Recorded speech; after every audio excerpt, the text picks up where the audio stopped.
जल्दी बुला के लाओ। एक दिन की बात है, बादशाह अकबर सुबह सो के उठे और एक सेवक को बोलकर अपनी दाढ़ी खुजालते हुए बोले, जाओ जल्दी बुला के लाओ। अकबर की बात सेवक के पल्ले नहीं पड़ी, किंतु उसमें इतना साहस भी नहीं था कि पलटकर अकबर से पूछे कि वे क्या चाहते हैं, आखिर किसे बुलाकर लाना है। वह जी हुजूर कह के कक्ष से बाहर चले गए। बाहर आके उसने दूसरे सेवक को ये बात बताई।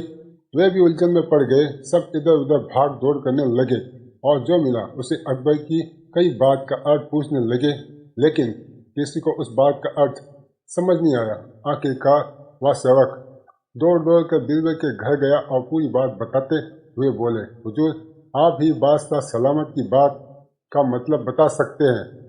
सबसे पूछ चुका हूँ पर कोई इसका अर्थ समझ नहीं पा रहा है। अगर जल्दी बादशाह का हुक्म नहीं बजाया तो मेरी सलामत आ जाएगी।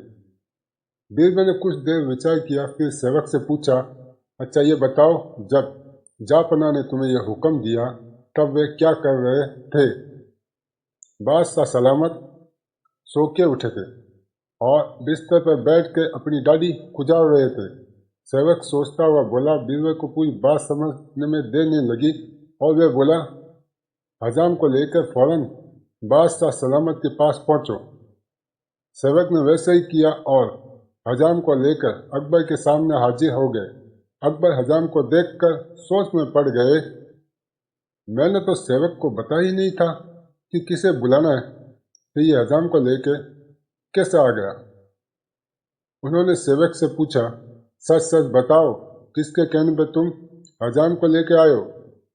घबराए सेवक ने बीरबल का नाम लिया और बोले, बीरबल के सुझाव पर ही ये हजाम को लेकर हाजिर हुआ हूँ।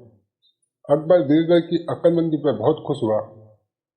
आपको ये कहानी कैसे लगी? इसे लाइक शेयर सब्सक्राइब जरूर करना।